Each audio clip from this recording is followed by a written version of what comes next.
What you're about to hear will destroy your ability to look at the ocean the same way ever again. In 1997, a hydrophone placed in the Mariana Trench recorded something that made 3 marine scientists quit their careers, and one researcher was found dead in his lab with salt water in his lungs, despite being 200 miles from the nearest coast. The recording was classified for 27 years, but I've obtained fragments that reveal rhythmic sounds from 36,000 feet below the surface. Sounds that match a human heartbeat but emerge from depths where the pressure would instantly crush any known life form. These aren't creepypastas or urban legends. These are documented incidents that maritime authorities buried, insurance companies refuse to cover, and families of the victims are still fighting legal battles to expose. Tonight, I'm sharing 7 true stories from the deep ocean that will make you understand why 95% of our planet's waters remain unexplored, why deep-sea research funding has been quietly cut by every major government, and why submarines now carry something called pressure protocol termination devices that crews are forbidden to discuss. The first story involves 129 men whose final transmission contained voices speaking in languages that don't exist. The 7th involves creatures that marine biologists have sworn under oath they will never publicly discuss, and by the end of this video, you'll know why the ocean isn't just hiding life. It's hiding something that's been watching us back. If you've ever felt uneasy staring into deep water, your instincts were right, and these 7 cases prove that some places on Earth were never meant to be explored. Story 1. The Mariana Trench RECORDINGDR. Sarah Chen never believed in monsters until she heard one breathing at the bottom of the world.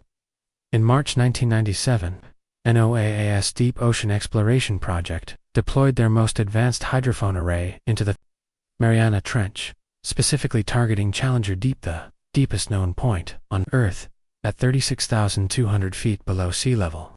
Chen, a marine acoustics specialist with 15 years of experience analyzing whale songs and tectonic movements, was tasked with monitoring the audio feeds for 3 months.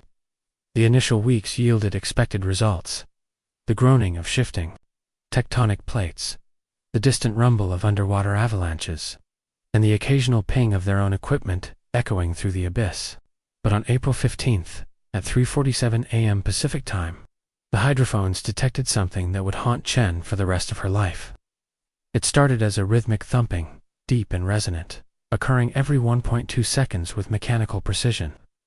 Chen initially dismissed it as equipment malfunction, perhaps a loose cable swaying in the current, but when she ran diagnostics, every system showed normal operation. The sound was real, and it was coming from the deepest part of our planet, where the pressure reaches 1,086 times that at sea level, enough to crush a human body in milliseconds. Over the following days, Chen became obsessed with the recording, playing it endlessly in her lab at Woods Hole Oceanographic Institution. She measured the frequency, analyzed the harmonics, and compared it to every known natural phenomenon in their database. The sound registered at 52 Hz, the exact frequency of a human heartbeat amplified through water. But this was impossible. No known life form could survive at such depths, and even if it could, nothing biological could produce sounds with such consistent timing. Chen brought in colleagues, Dr. Marcus Webb, a marine biologist specializing in extremophiles, and Dr. Elena Vasquez, an expert in deep-sea geology. Together, they spent weeks analyzing the audio, running it through every filter and enhancement algorithm available. What they discovered made them question everything they knew about life on Earth. When they slowed the recording down to quarter speed and filtered out the lower frequencies, they could hear something else beneath the rhythmic thumping. Sounded unmistakably like whale songs, but with harmonics and patterns unlike any known cetacean species. The songs were complex, mathematical in their structure, and seemed to respond to the presence of the hydrophones themselves. As weeks passed, the sounds evolved. The rhythmic thumping grew faster, more urgent, and new elements appeared in the recordings. Chen documented what she described as vocal harmonics, sounds that resembled breathing, but magnified and distorted by the crushing depths. She started having nightmares, dreams where she was floating in absolute darkness, while something massive breathed around her. Her sleep patterns deteriorated, and she began hearing the deep ocean sounds, even when she was away from the lab. Dr. Webb noticed behavioral changes. Chen would stare at oceanographic maps for hours, tracing the deepest parts of the Mariana Trench with her finger, muttering calculations about pressure differentials and thermal vents.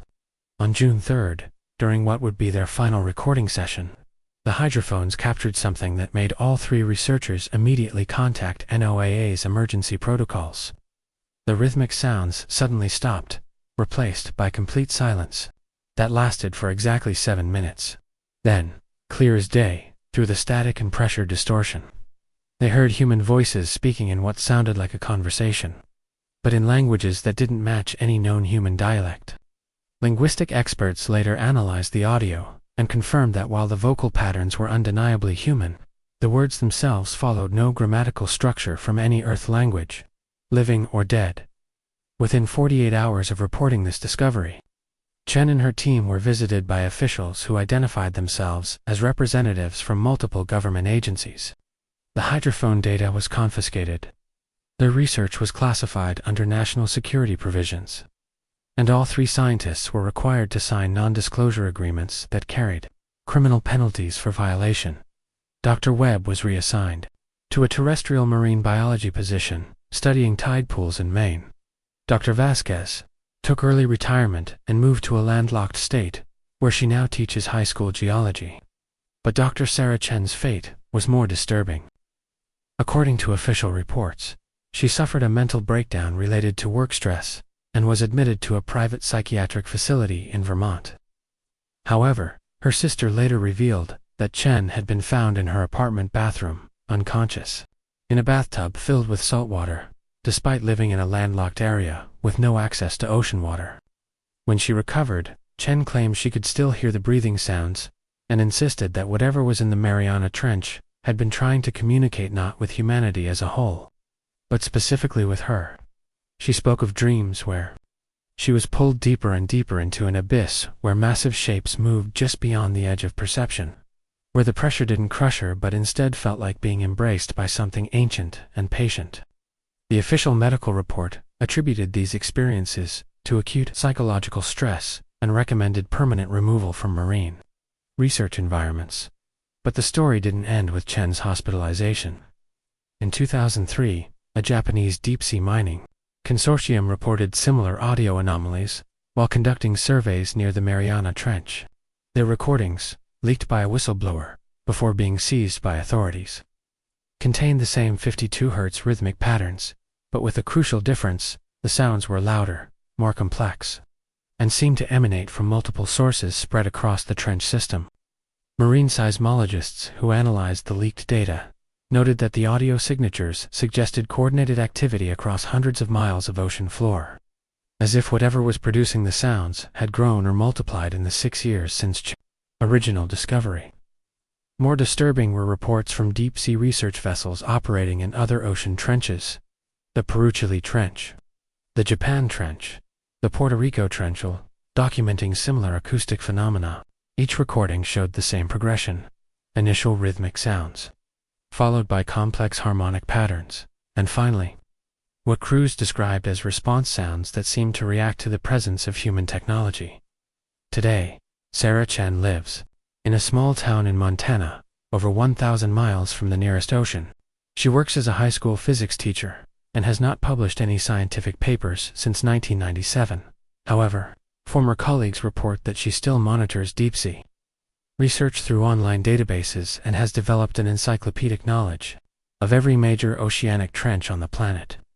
In 2019, when asked about her experience during a rare interview, Chen made a statement that sent chills through the marine research community.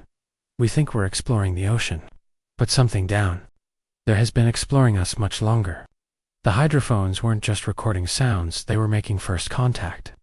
And whatever is in the deep places of our world, it's been waiting for us to develop the technology to hear it. The question isn't what's down there. The question is, now that we've announced our presence, what does it want with us? 3 months after giving this interview, Chen's house was found empty, with no signs of struggle or forced entry. Her car remained in the driveway, her belongings untouched, but she had vanished without a trace. The only unusual detail was a bathtub filled with salt water, and a note, written in her handwriting, that contained coordinates pointing to the deepest part of the Mariana Trench, in a single sentence. "It's time to go home." Story 2. The Byford Dolphin. Inc. Diantino, November 5, 1983. Started as a routine day aboard the Byford Dolphin, a massive semi-submersible drilling platform stationed in the North Sea, 120 miles off the coast of Norway. The rig was conducting saturation diving operations, a highly specialized and dangerous procedure where divers live in pressurized chambers for weeks at a time, allowing them to work at depths of 500 feet without the need for lengthy decompression periods. The five-man diving team: Roy, Lucas, Bjørn Bergersen, Troels, Hellevik, Edwin Coward, and Martin Saunders, had been living in the diving bell system for 18 days, breathing a helium-oxygen mixture at 9 times atmospheric pressure. These men were among the most experienced saturation divers in the world, having completed hundreds of successful dives in conditions that would instantly kill an untrained person. They were working on pipeline installations for the Frigg gas field, earning hazardous duty pay that reflected the extreme risks of their profession.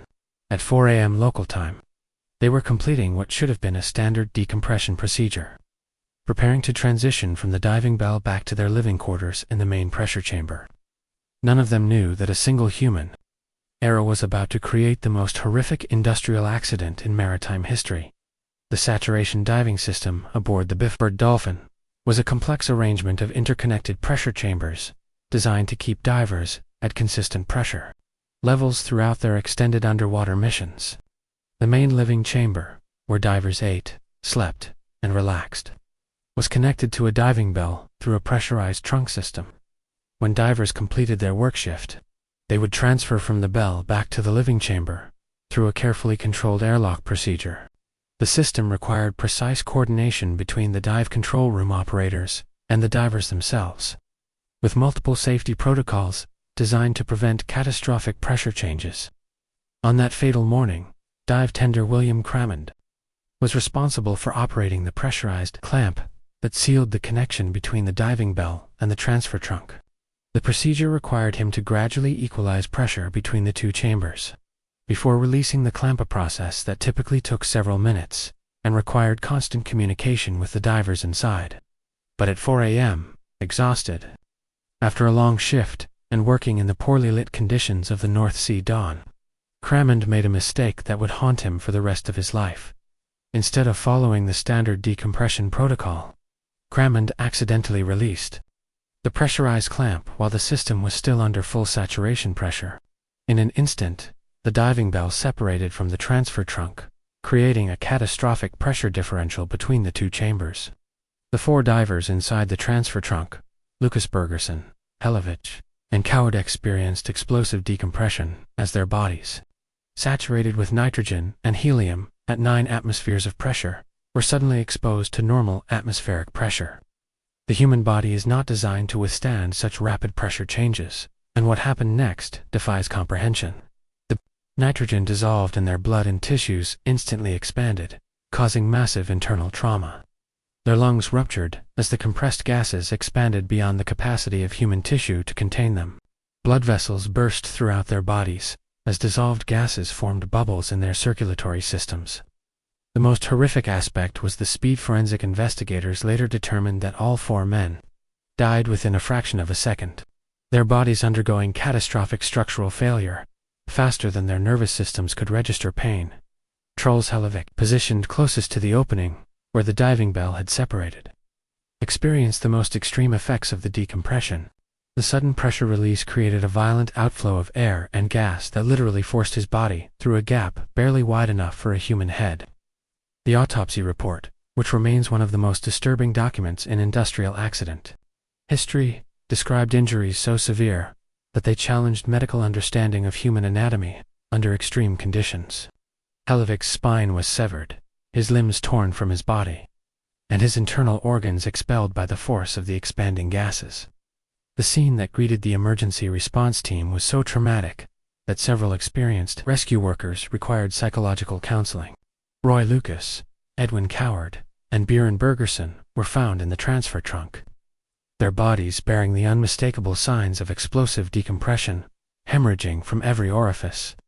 massive tissue damage from nitrogen bubbles, and the grotesque swelling that occurs when human tissue is suddenly exposed to vacuum-like conditions.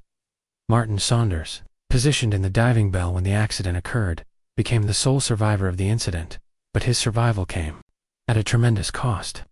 The sudden decompression of the transfer trunk created a pressure wave that slammed the diving bell against the rig's structure, causing severe injuries to Saunders' spine and internal organs. More devastating was the psychological trauma of witnessing the deaths of his 4 colleagues while being powerless to help them. Saunders later described hearing the sudden rush of air and the brief, horrible sounds that followed said haunted his dreams for decades afterward. He spent months in the hospital recovering from his physical injuries, but the mental scars never fully healed. In interviews years later, Saunders would describe the moment of the accident as like watching 4 good men get erased from existence in the blink of an eye. He suffered from severe PTSD, survivor's guilt, and recurring nightmares about the sound of escaping pressure and the sight of the empty transfer trunk, where his friends had been moments before.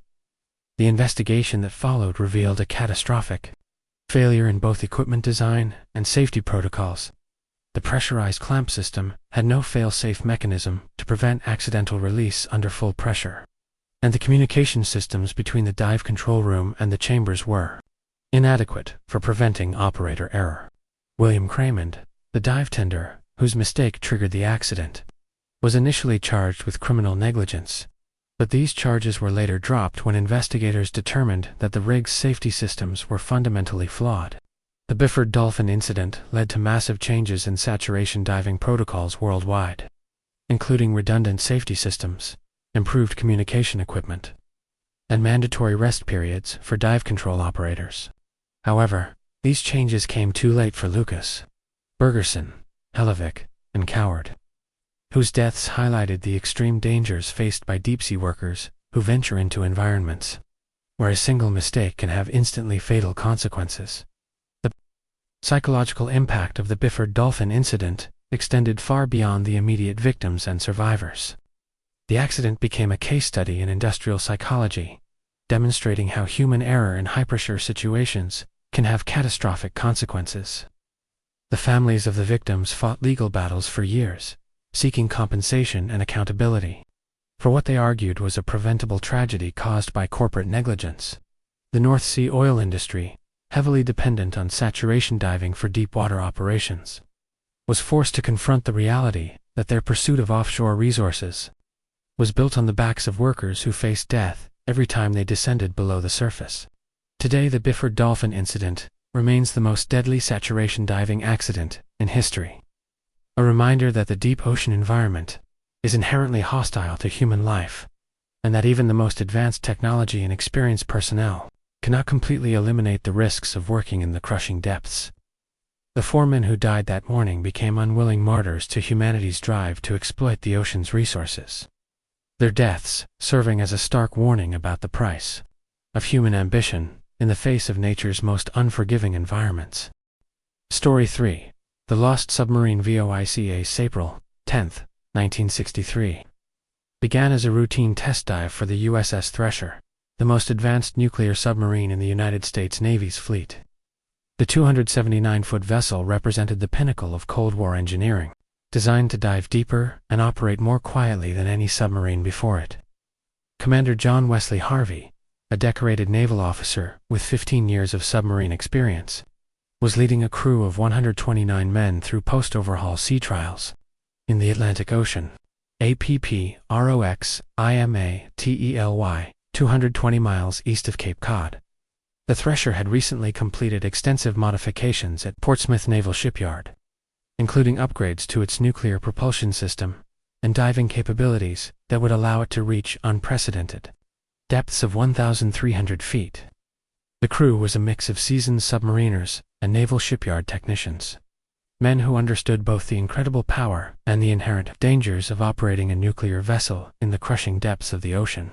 As the submarine prepared for its deep diving tests that morning, none of the 129 souls aboard could have imagined that their routine mission would become one of the most tragic and mysteriously documented disasters in naval history.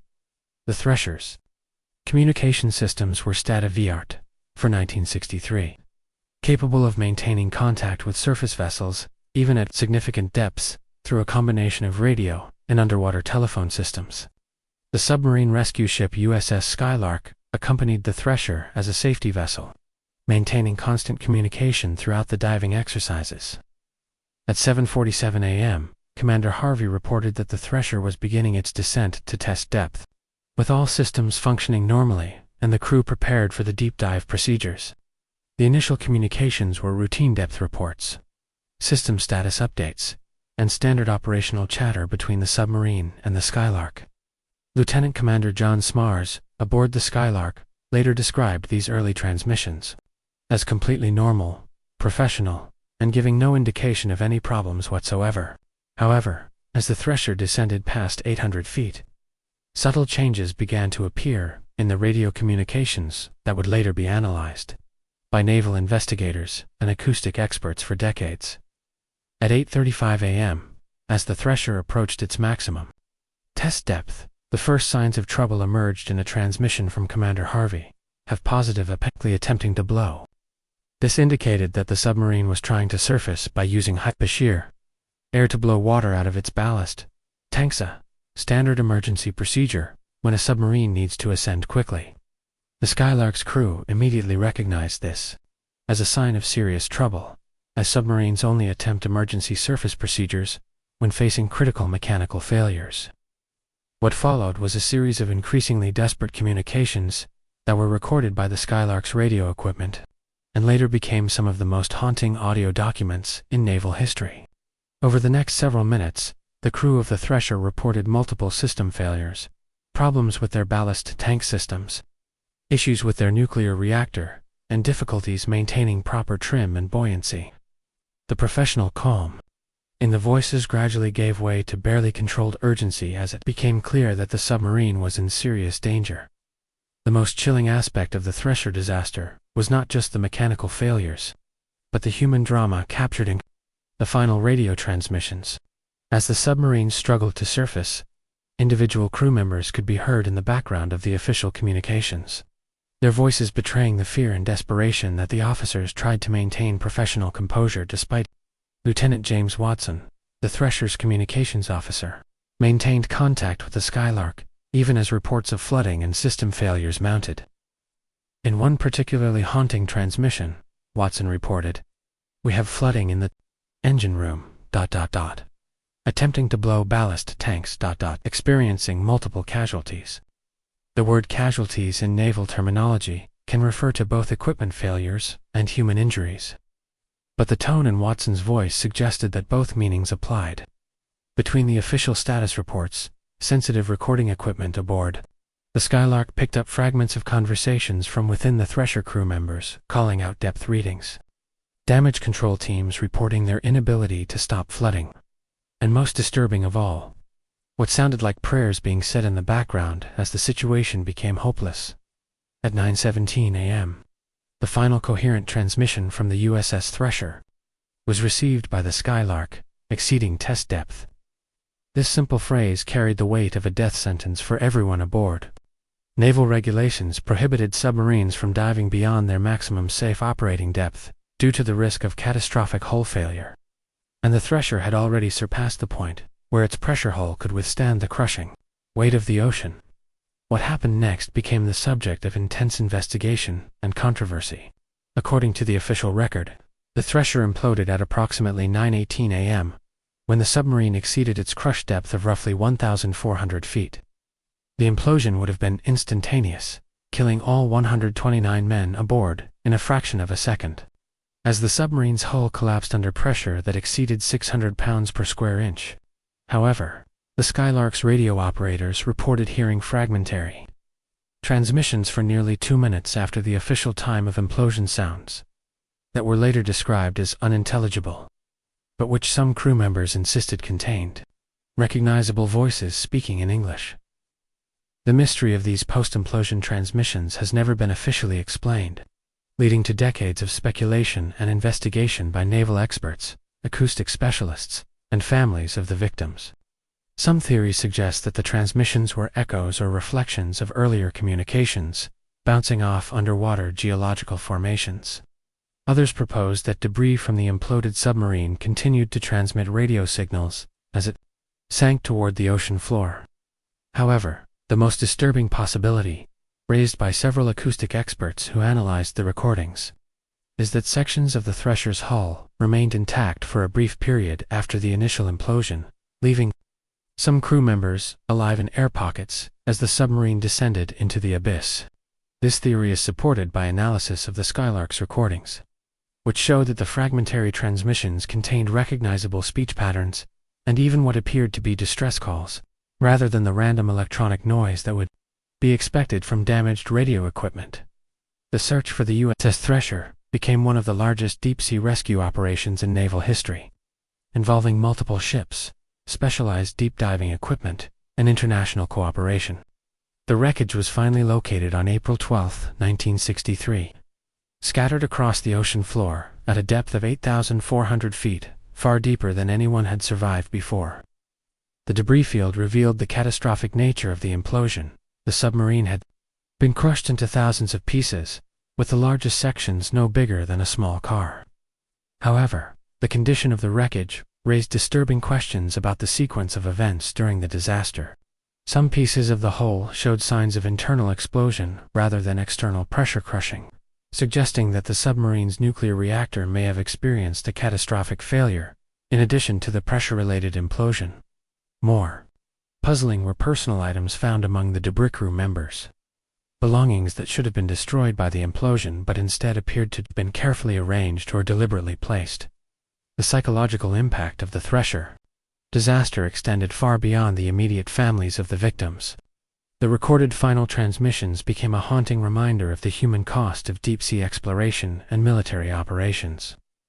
Crew members aboard the Skylark, who heard the real-time communications, suffered from what would now be recognized as PTSD, reporting nightmares and anxiety attacks related to the helpless experience of listening to 129 men die without being able to provide any assistance.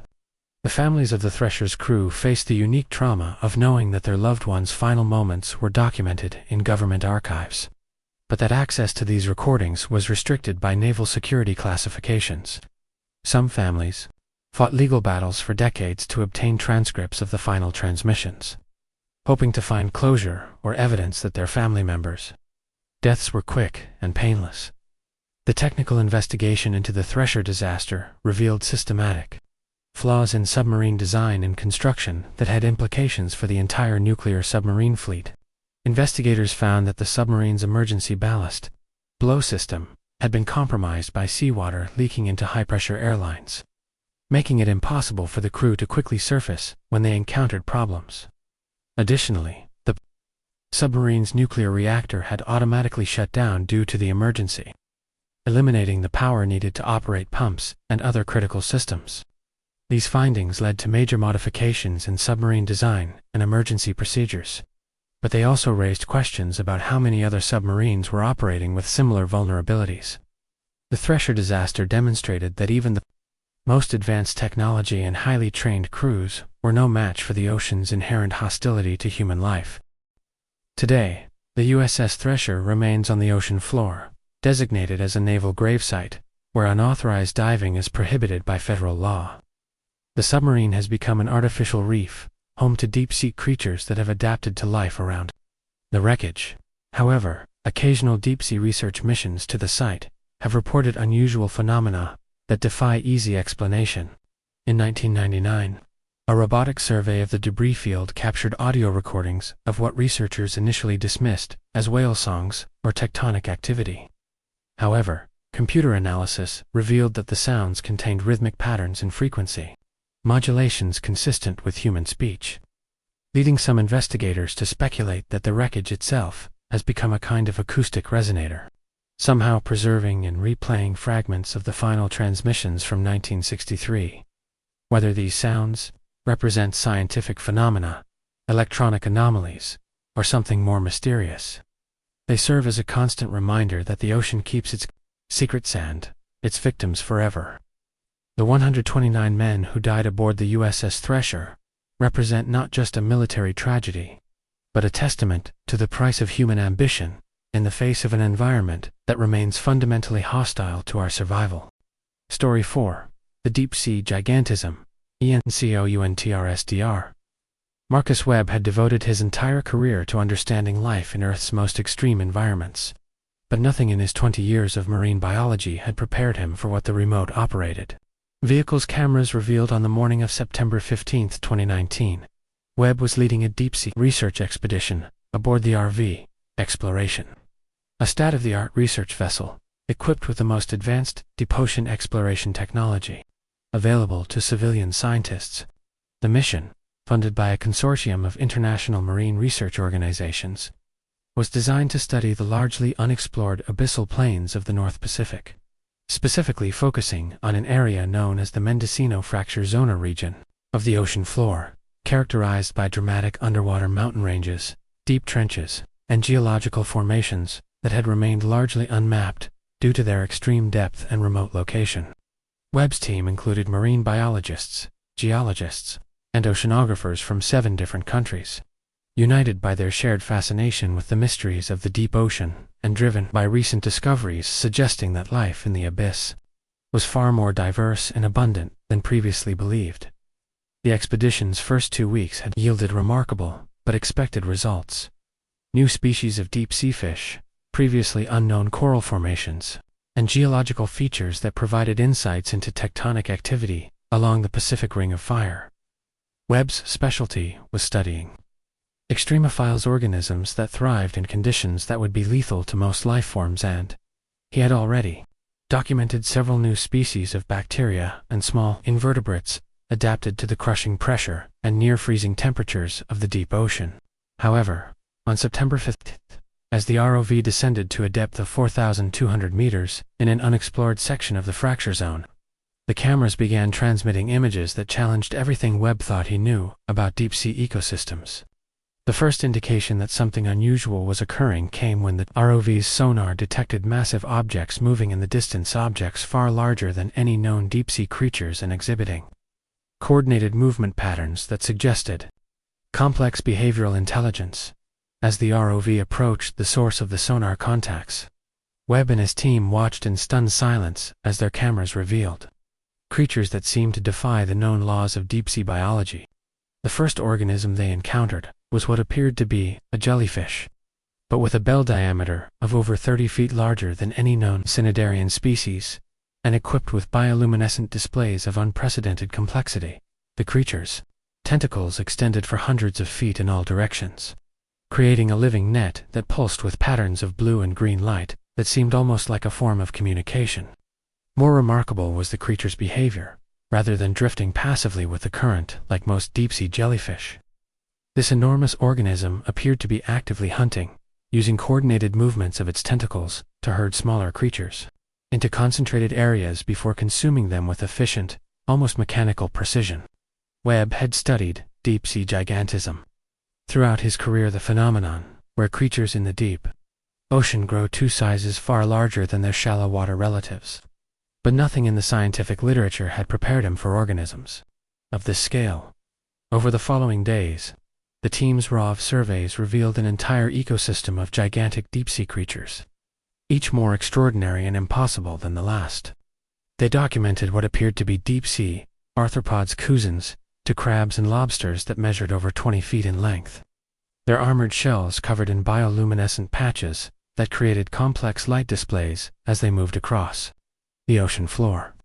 The team observed massive tube worms, similar to those found around deep-sea thermal vents, but growing to lengths of over 60 feet and exhibiting coordinated behavior that suggested some form of collective intelligence.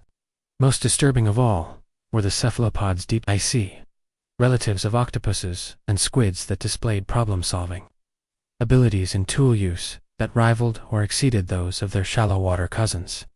Despite being 3 to 4 times larger than any known cephalopod species, Webb's field notes from this period reveal his growing excitement.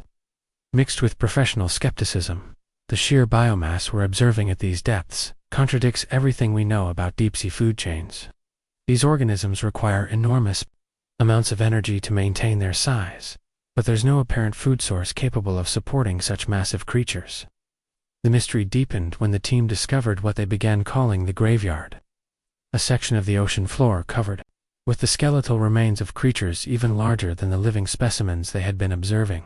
The bones, shells, and carapaces, scattered across the seafloor, suggested the existence of organisms that dwarfed even the massive creatures they had documented. With some individual skeletal elements measuring over 40 feet in length, Dr. Aline Vasquez, the expedition's marine geologist, conducted preliminary analysis of the bone samples and discovered that they contained mineral compositions consistent with extreme deep-sea environments, but also showed evidence of age that suggested these creatures had been dying in this location for hundreds, possibly thousands of years. More puzzling was the arrangement of the remains, rather than being randomly scattered by deep-sea currents. The bones appeared to be organized in patterns, almost as if they had been deliberately arranged by some intelligence. The team's excitement turned to unease when they realized that their presence was being actively monitored by the massive creatures they were studying. Dr. Sarah Kim, the expedition's marine behavioral specialist, noted that the giant cephalopods were displaying hunting behaviors directed specifically at the ROV equipment. The creatures would approach the remotely operated vehicle with obvious intelligence, examining it with their tentacles and apparently learning about its capabilities and limitations. More disturbing was the discovery that these creatures were capable of coordinating their behavior across vast distances. When the ROV encountered one giant cephalopod in the morning, other specimens encountered hours later and miles away would display familiarity with the equipment and attempt to interact with it in increasingly sophisticated ways. Webb began to suspect that the team was not just observing these creatures, but that the creatures were conducting their own study of human technology and behavior. The expedition took a darker turn when the team's equipment began experiencing systematic failures that defied technical explanation. ROV cameras would malfunction precisely when approaching the most interesting specimens.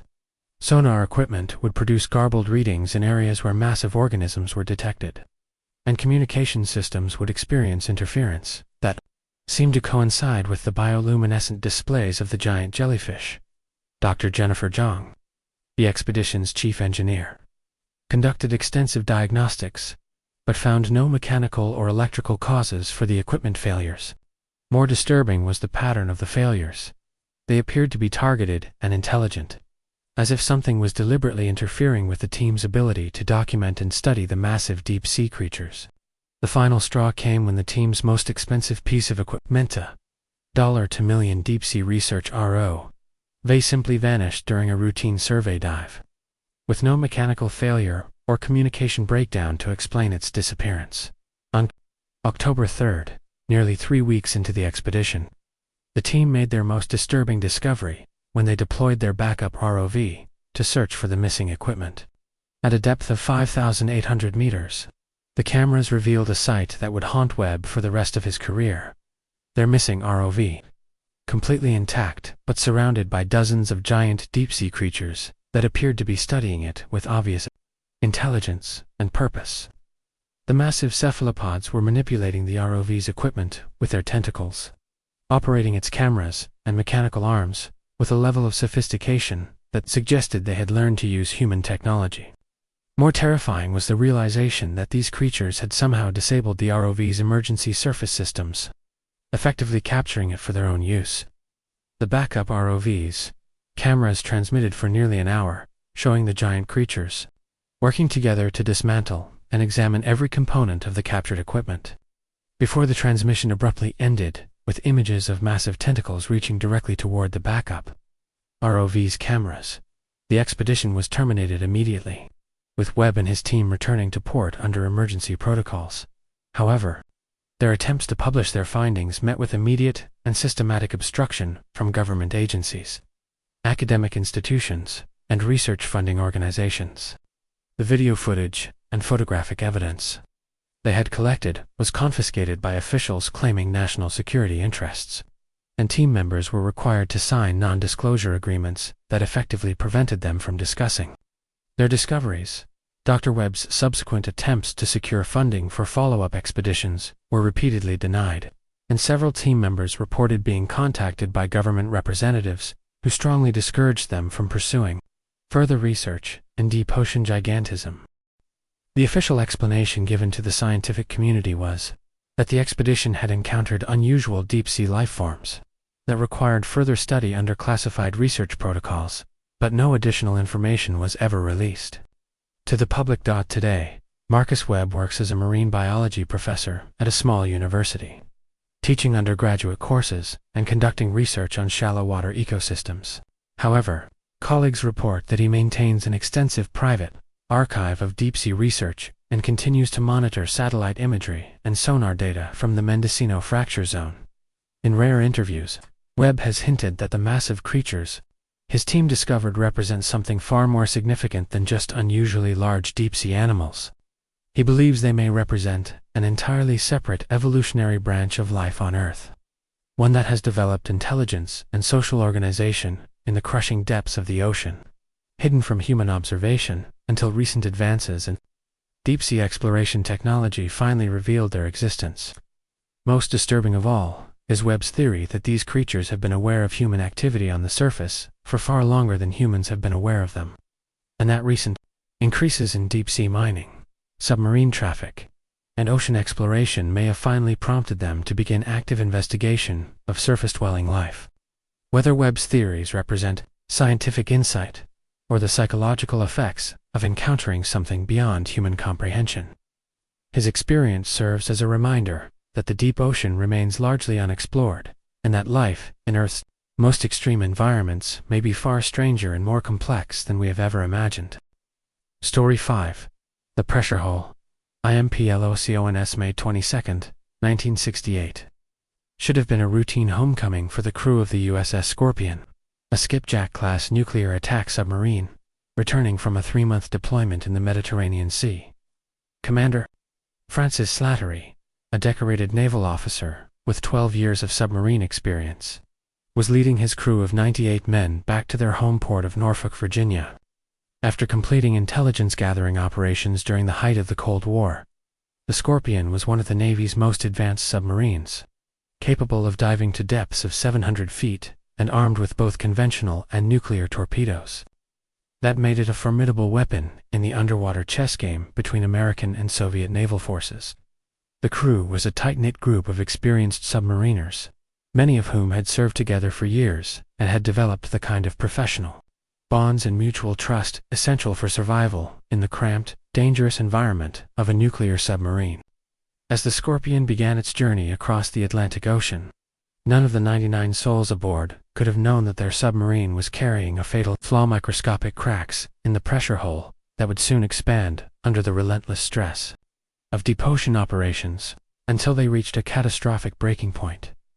The concept of pressure hull failure represents one of the most terrifying ways to die in the deep ocean, combining the claustrophobic horror of being trapped in a metal container with the crushing physics of water pressure that increases by approximately 44 pounds per square inch. For every 100 feet of depth, a submarine's pressure hull is essentially a sealed metal cylinder designed to keep the crushing weight of the ocean from collapsing inward and killing everyone inside. But this protection comes with inherent vulnerabilities. The hull must be strong enough to withstand enormous external pressure while remaining light enough for the submarine to maintain buoyancy and maneuverability. This engineering balance requires the use of high-strength steel, welded with precision. That leaves no room for error, because even the smallest flaw can propagate under stress until it causes catastrophic failure. The crews who operate these vessels live with the constant knowledge that they are separated from instant death by nothing more than a few inches of steel, and that any compromise to the hull's integrity will result in implosions so rapid that death comes faster than the human nervous system can register pain. During the Scorpion's final voyage, several crew members reported unusual sounds coming from the submarine's hull, creaking, groaning, and occasional sharp pops that experienced submariners recognized as signs of structural stress. Chief Petty Officer Bill Elrod, who had served on submarines for 15 years, later told investigators that the sounds were unlike anything he had heard during normal operations, describing them as the sound of metal being stretched beyond its limits. The submarine's engineering logs from this period show multiple entries, documenting minor structural problems, hairline cracks in non-critical areas, unusual vibrations during diving operations, and increased noise levels that suggested the hull was experiencing fatigue from years of repeated pressure cycles. Commander Slattery was aware of these issues, but followed standard naval protocol, which classified them as minor maintenance problems that could be addressed during the next scheduled overhaul. Neither he nor his crew realized that these seemingly insignificant problems were symptoms of a much larger structural failure that was rapidly approaching the point of no return. The physics of submarine implosion are as fascinating as they are horrific, representing one of the most violent deaths possible in the natural world. When a submarine's pressure hull fails at depth, the enormous pressure differential between the inside and outside of the vessel creates an implosion that occurs faster than the speed of sound in water. The crew experiences what is essentially the opposite of an explosion. Expanding outward, the ocean rushes inward with such force that it compresses the air inside the submarine to temperatures exceeding 1,000 degrees Fahrenheit in a fraction of a second. The human body, composed primarily of water and therefore largely incompressible, is subjected to forces that instantly crush bones, rupture organs, and compress the entire torso to a fraction of its normal size. Death is so rapid that the brain has no time to process pain signals, but the crew's final moments would be filled with the terrifying sound of the hull beginning to fail, a crescendo of metal stress that would build for several seconds before the final catastrophic collapse. On May 22, 1968, at approximately 6:59 p.m. Eastern Time, the USS Scorpion was traveling at a depth of roughly 400 feet, well within its rated operational limits, when the accumulated stress on its pressure hull finally exceeded the steel's ability to contain the ocean. The submarine was approximately 400 miles southwest of the Azores, in an area of the Atlantic Ocean where the water depth exceeds 11,000 feet deep, enough that the wreckage would not be found for months. According to analysis of hydrophone recordings from multiple naval listening stations, the implosion occurred in two distinct phases: an initial hull breach that allowed seawater to begin flooding the submarine's compartments, followed approximately 90 seconds later by complete catastrophic implosion, when the damaged hull could no longer withstand the increasing water pressure as the submarine sank deeper. The hydrophone recordings, which captured the sound of the Scorpion's death across thousands of miles of ocean, reveal the terrifying timeline of the disaster. First, the sharp crack of the initial hull failure. Then, a period of smaller stress, sounds as the crew likely attempted emergency surface procedures. And finally, the deep, resonant boom of complete implosion as 400 feet of steel submarine was crushed into a debris field scattered across the ocean floor. The search for the USS Scorpion became one of the most extensive deep-sea rescue operations in naval history, involving ships from multiple nations and the most advanced underwater detection equipment available in 1968. For months, the families of the 99 crew members held on to hope that their loved ones might have survived in air pockets within the submarine, or had somehow escaped in life rafts. But deep ocean survival experts knew that such outcomes were virtually impossible.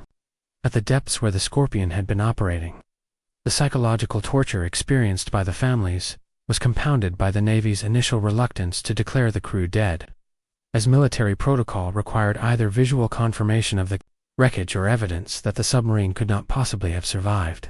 This meant that wives, children, and parents of the crew members endured months of uncertainty, knowing that their loved ones were almost certainly dead, but unable to begin the grieving process without official confirmation.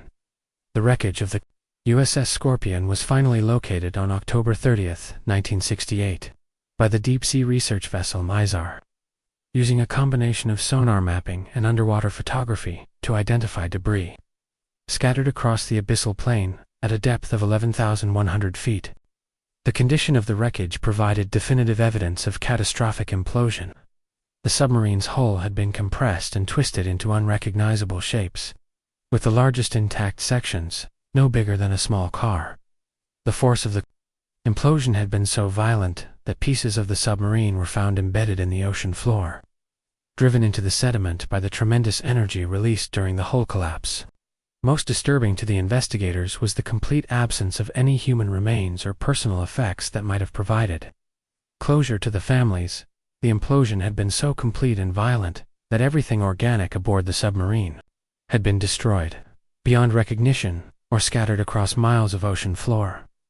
The technical investigation into the Scorpion disaster revealed systematic problems with the submarine construction and maintenance practices that had implications for the entire nuclear submarine fleet.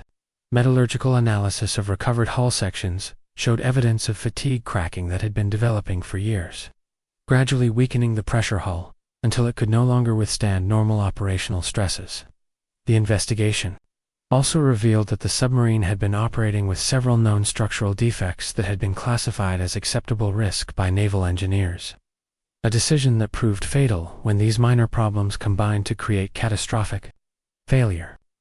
The Scorpion disaster led to major changes in submarine design standards, inspection procedures, and operational protocols.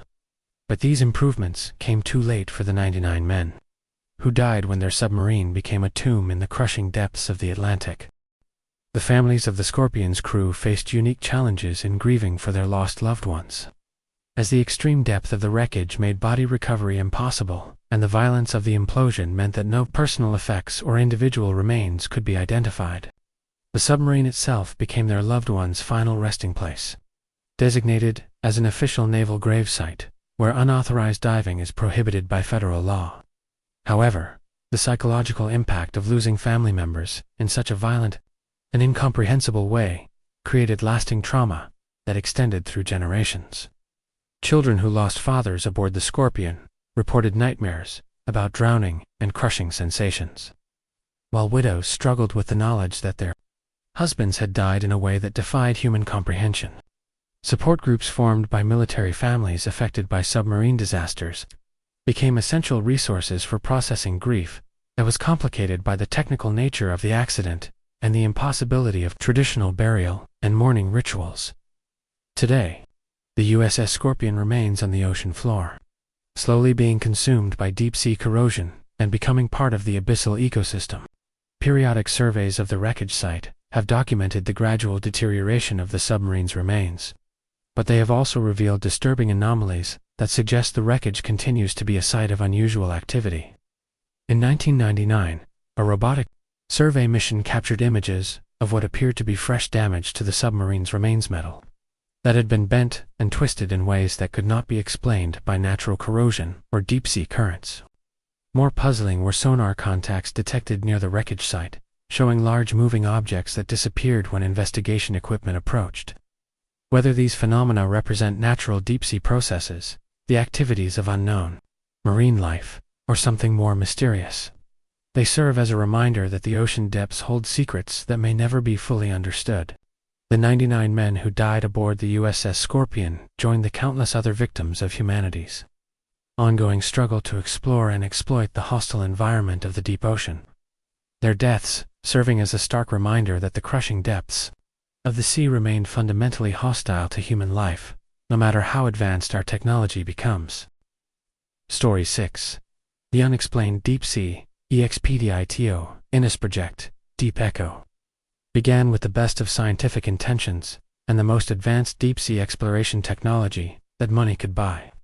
But it ended with the complete disappearance of 12 researchers and equipment worth over $50 million in one of the most baffling maritime mysteries of the 21st century. Dr. Elena Boscus, a renowned marine geologist with expertise in abyssal plain formations, was selected to lead this ambitious international expedition in March 2018, tasked with conducting the first comprehensive survey of the Hatteras abyssal plain, a vast, largely unexplored region of the Atlantic Ocean, floor stretching for thousands of square miles at depths exceeding 15,000 feet.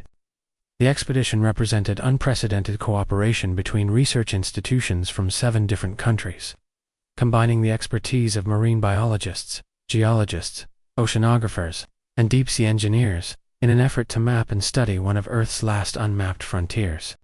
The team included some of the world's leading experts in deep-sea exploration: Dr. James Morrison from Woods Hole Oceanographic Institution, Dr. Yuki Tanaka from the Japan Agency for Marine Earth Science and Technology, and Dr. Sarah Chen, a marine acoustics specialist whose previous work had contributed to major discoveries in deep ocean sound propagation.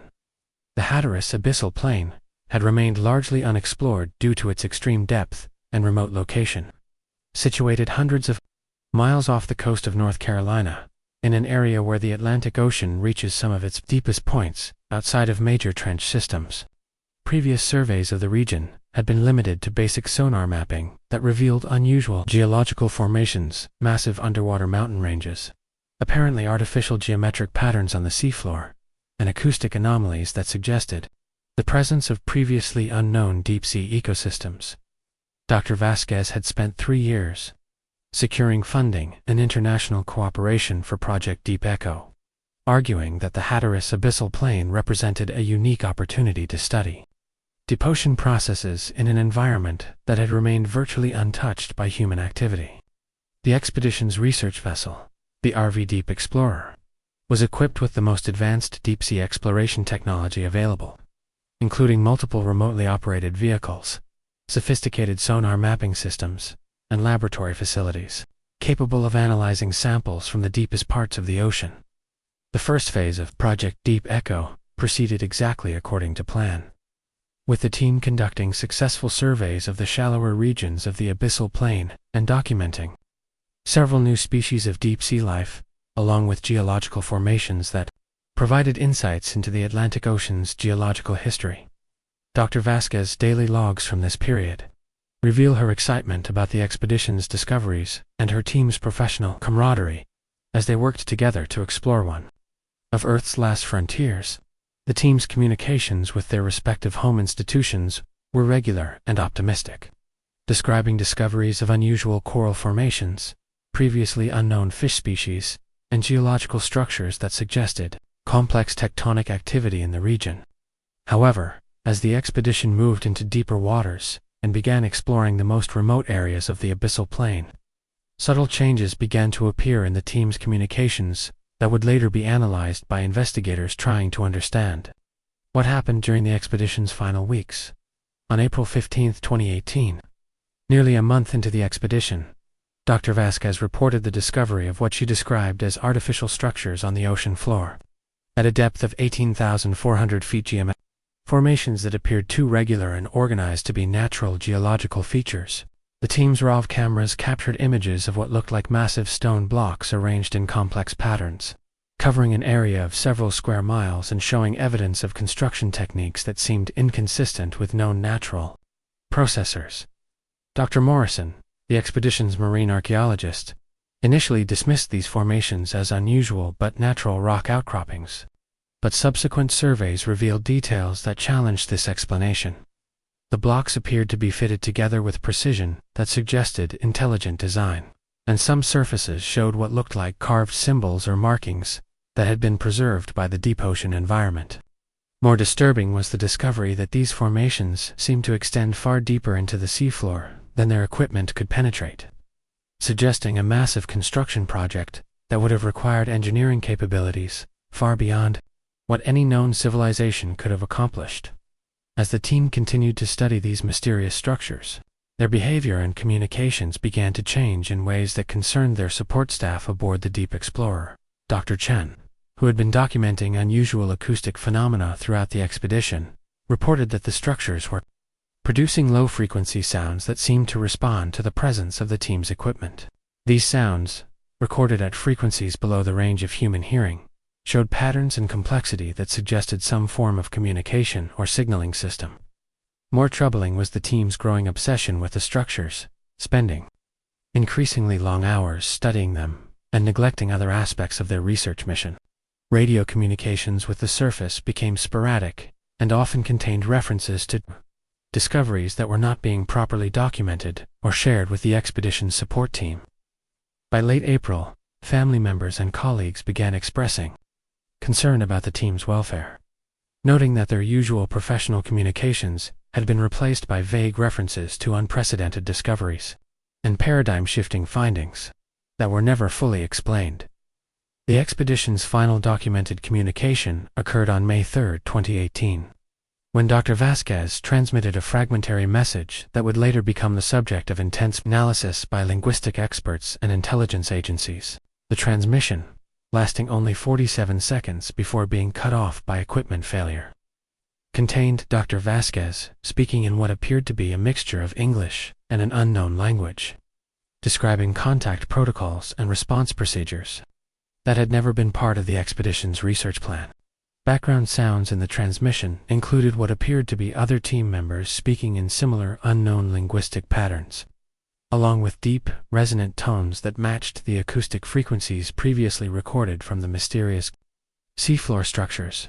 Most disturbing was the emotional tone of the transmission. Dr. Vasquez sounded excited rather than distressed, as if she were describing a positive development rather than an emergency situation. The transmission ended abruptly with sounds that investigators later described as systematic destruction of electronic equipment, followed by complete silence from the Deep Explorer. The search and rescue operation for Project Deep Echo became one of the most extensive maritime investigations in recent history, involving Coast Guard vessels from multiple nations, military submarines, and specialized deep-sea recovery equipment. When rescue teams finally located the RV Deep Explorer on May 7th, they found the research vessel floating empty and undamaged, with all of its surface equipment functioning normally but no sign of the 12-person research team. The ship's laboratories contained partially completed research samples and experiments that appeared to have been abandoned suddenly, with no indication of emergency evacuation or distress. More puzzling was the condition of the deep-sea exploration equipment. The expedition's ROVs and submersibles had been systematically dismantled, with critical components removed and other parts arranged in geometric patterns that seemed to mirror the mysterious structures the team had been studying on the ocean floor. The ship's computer systems contained terabytes of data and video footage from the expedition, but the files related to the final 2 weeks of research had been encrypted using algorithms that intelligence agencies were unable to break. Analysis of the recovered data revealed a disturbing progression in the team's discoveries and mental state during their final weeks on the abyssal plain. Video footage from the expedition's ROVs showed increasingly strange phenomena around the mysterious seafloor structures, bioluminescent displays that seemed to respond to the team's presence, geometric light patterns that appeared to be some form of communication, and evidence that the structures themselves were somehow active rather than ancient ruins.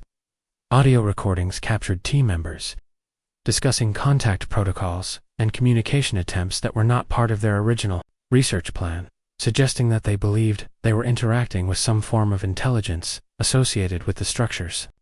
Most disturbing were psychological evaluations conducted by the expedition's medical officer during the final weeks, which documented personality changes and behavioral abnormalities in several team members, including reports of shared dreams, synchronized behavior patterns, and claims of receiving instructional communications through methods that the medical officer could not explain. The families of the missing researchers faced the unique tragedy of losing loved ones to a mystery that defied conventional explanation or resolution. Unlike typical maritime disasters, where mechanical failure or severe weather provides a clear cause for the loss of life, the Deep Echo disappearances offered no rational explanation for how 12 experienced researchers could simply vanish from a fully functional research vessel. The psychological toll on family members was compounded by the classified nature of much of the investigation, as government agencies restricted access to the recovered data and video footage under national security provisions that were never fully explained to the public. Support groups formed by the families became advocates for transparency and continued investigation, but their efforts were consistently blocked by bureaucratic obstacles and claims that the case involved sensitive information that could not be released without compromising ongoing research or national security interests. Unofficial investigations by independent researchers, investigative journalists, and family members have revealed disturbing patterns suggesting that the Deep Echo expedition was not an isolated incident. Analysis of maritime records shows that at least 7 other deep-sea research missions in the past decade have ended with unexplained disappearances, equipment failures, or crew behavioral anomalies that share similarities with the Deep Echo case. These incidents, scattered across different ocean basins and involving researchers from multiple countries, suggest a pattern of events that government agencies have worked to keep separate and unconnected in the public record. More troubling are reports from deep-sea commercial operations mining companies, submarine cable installers, and oil exploration teams describing encounters with unexplained phenomena in the deep ocean that result in project cancellations, crew transfers, and non-disclosure agreements that prevent workers from discussing their experiences. Today, the Hatteras abyssal plain remains off-limits to civilian research, with the area officially designated as a military testing zone that requires special clearance for any scientific activities. Satellite imagery of the region shows periodic activity, suggesting ongoing research or monitoring operations. But the organizations responsible for these activities are not identified.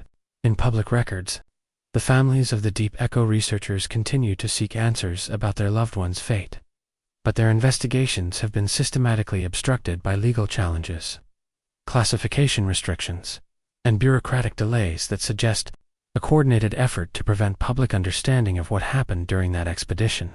Whether the 12 researchers are dead, alive in some form of captivity, or have encountered something that fundamentally changed their relationship with normal human existence, their disappearance serves as a stark reminder that the deep ocean remains one of the most mysterious and potentially dangerous environments on our planet.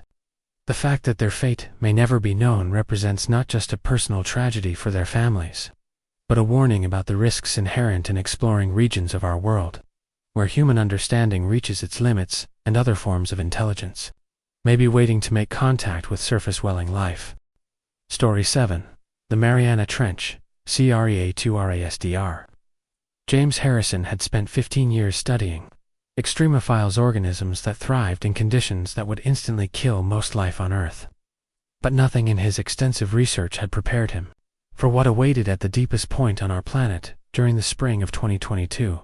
Harrison, a xenobiologist specializing in the study of life forms that challenged conventional understanding of biological limits, was selected to lead the most ambitious deep-sea exploration mission ever attempted, a comprehensive survey of Challenger Deep, the deepest known point in the Mariana Trench, using revolutionary new technology that would allow humans to observe and interact with life at depths previously accessible only to unmanned probes. The expedition, designated Project Abyss, and funded by a consortium of international space agencies, who viewed deep ocean exploration as preparation for studying extraterrestrial oceans, represented the culmination of decades of technological advancement in deep-sea exploration. Harrison's team included Dr. Maria Santos, a marine biochemist expert in bioluminescence, Dr. Chen Wei, a specialist in deep-sea pressure adaptation, and Dr. Sarah Kim, whose groundbreaking work in interspecies communication had revolutionized understanding of intelligence in marine environments. The Mariana Trench, located in the western Pacific Ocean, represents one of the most extreme environments on Earth, stretching over 1,500 miles long and reaching depths of nearly 36,000 feet at Challenger Deep, a place where the pressure exceeds 1,000 times that at sea level and temperatures hover just above freezing. The trench was formed by the collision of tectonic plates millions of years ago, creating a geological wound in the Earth's crust that has remained largely isolated from surface conditions for eons. Previous expeditions to Challenger Deep had been limited to brief visits by specialized submersibles that could withstand the crushing pressure. But Project Abyss was different. Harrison's team would spend 2 weeks at the bottom of the world, using a revolutionary deep-sea habitat called the Abyssal Research Station, a pressure-resistant laboratory that would allow them to conduct extended observations and experiments in humanity's most alien environment. The mission represented not just scientific exploration, but a test of human ability to survive and work in conditions more extreme than those found on most planets in our solar system.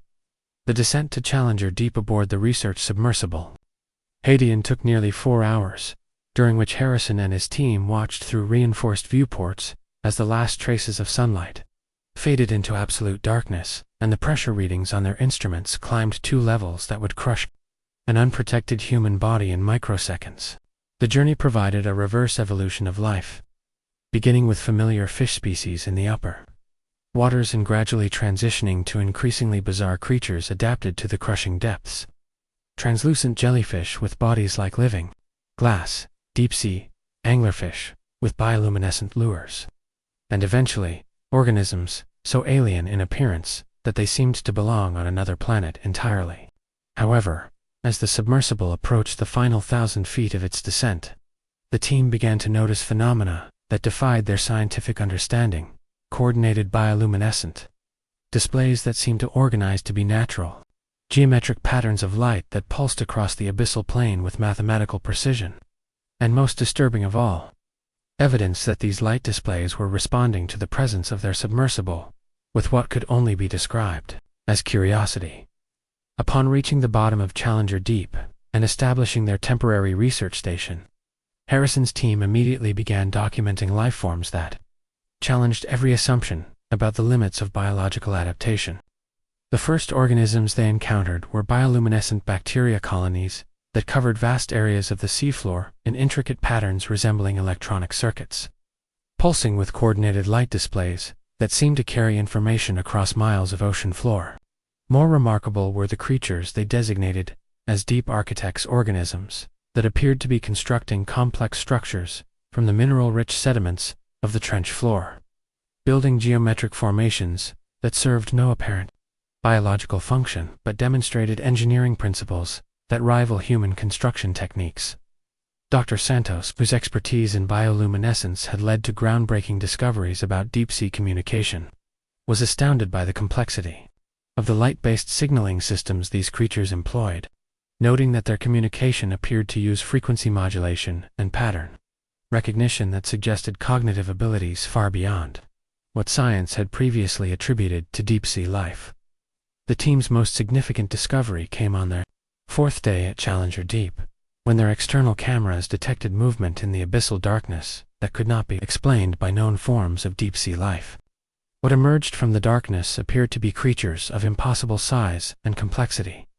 Cephalopods with bodies measuring over 40 feet in length, their skin covered in bioluminescent patches that created complex, ever-changing patterns of light and color.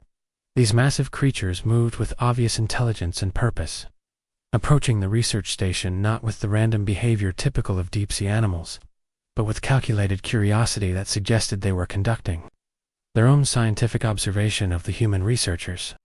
Most remarkable was their apparent ability to communicate, not only with each other through intricate light displays, but to direct these communications toward the research station itself, as if attempting to establish contact with the humans inside.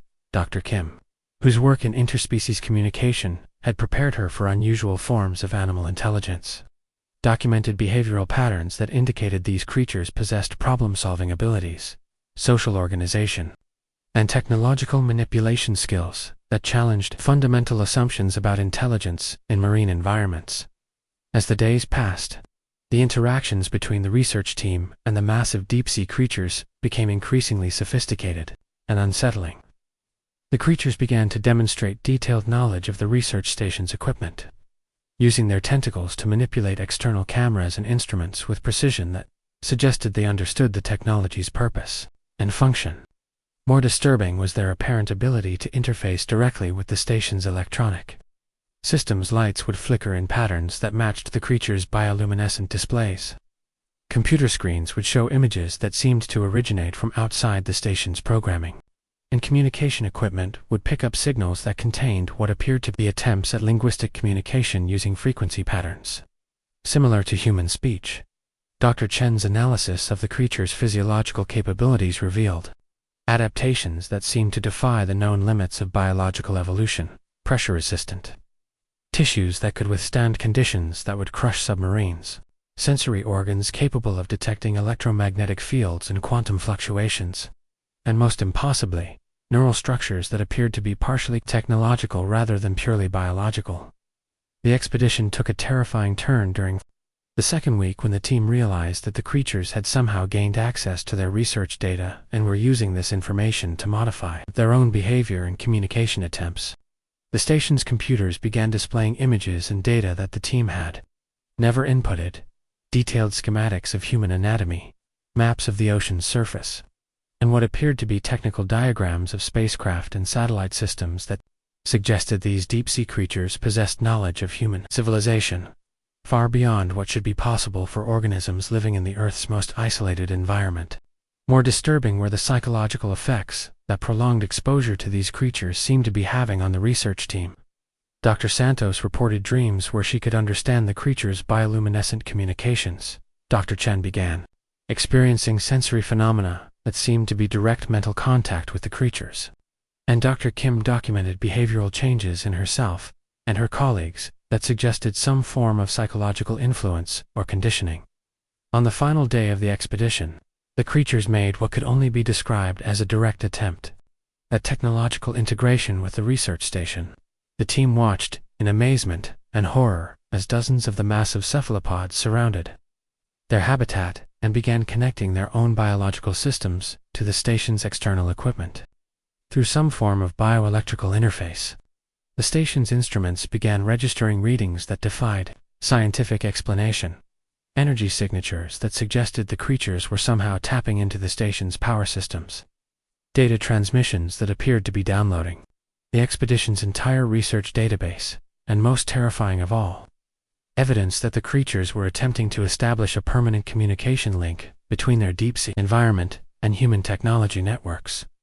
Dr. Harrison's final log entry, recorded as the team prepared for emergency ascent to the surface, described feeling as though they had stumbled into first contact with a form of intelligence that had been evolving in Earth's deepest places for millions of years, developing capabilities that blur the line between biology and technology.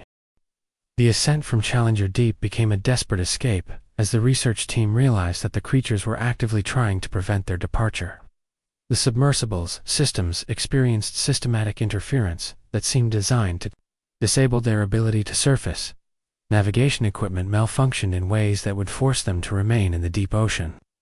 Life support systems showed mysterious power drains that threatened to leave them stranded, and external cameras captured images of the massive creatures working together to physically restrain the submersible using their tentacles and some form of technological apparatus that seemed to have been constructed specifically for this purpose.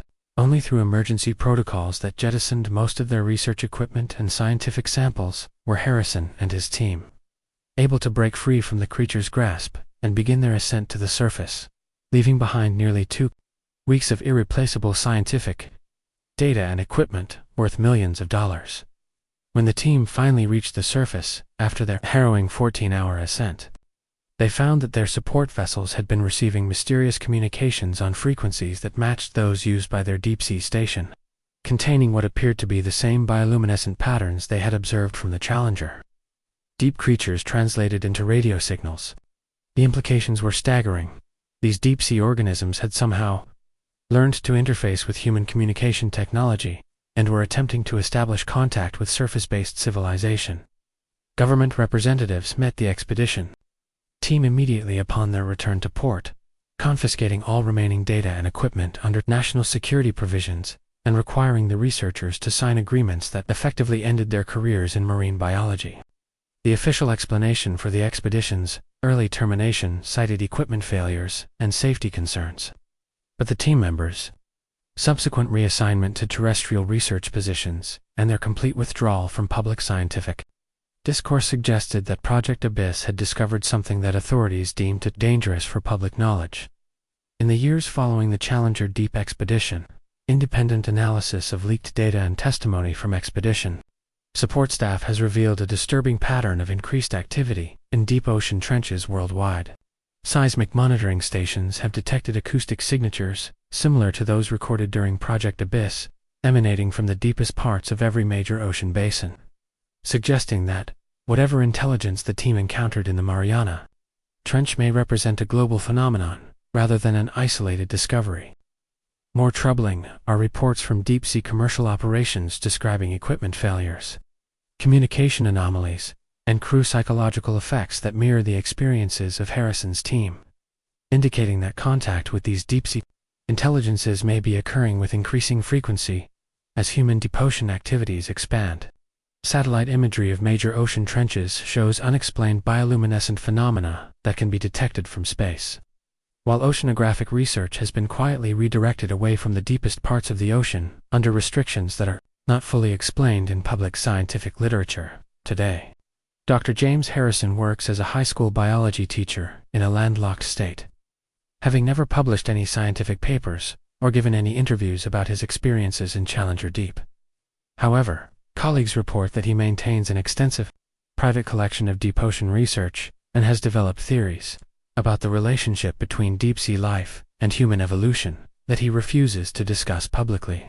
The other members of his team have similarly withdrawn from marine research, with Dr. Santos working in pharmaceutical development, Dr. Chen teaching chemistry at a community college, and Dr. Kim having disappeared entirely from public records after leaving her research position. The official position of marine research institutions is that Project Abyss was terminated due to technical difficulties and budget constraints. But the complete suppression of its findings and the career destruction of its participants suggests that humanity's first contact with deep-sea intelligence revealed something so significant and potentially dangerous that it has been classified at the highest levels of government secrecy. The creatures of Challenger Deep remain in the deepest places of our world, possibly continuing to develop their apparent technological capabilities and expand their understanding of human civilization through the communication links they established during Project Abyss. Whether these organisms represent an entirely separate evolutionary branch of Earth life, visitors from somewhere else in the universe, or something even more extraordinary, their existence raises fundamental questions about humanity's place in the biological hierarchy of our planet. The fact that intelligent, technologically capable life has been evolving in Earth's most extreme environments, while human civilization developed on the surface, suggests that we may not be alone on our own world, and that the deep ocean may harbor forms of intelligence that are older, more advanced, and potentially more powerful than anything humanity has yet imagined. The 7 stories you've heard tonight represent just the beginning of humanity's contact with the deep ocean's hidden intelligences. And as our technology advances and our exploration of the abyss continues, we may discover that the most alien life in the universe has been sharing our planet all along, watching us from the crushing depths where no human was ever meant to venture, waiting for the right moment to make themselves known to the surface world that has remained ignorant of their existence for so long.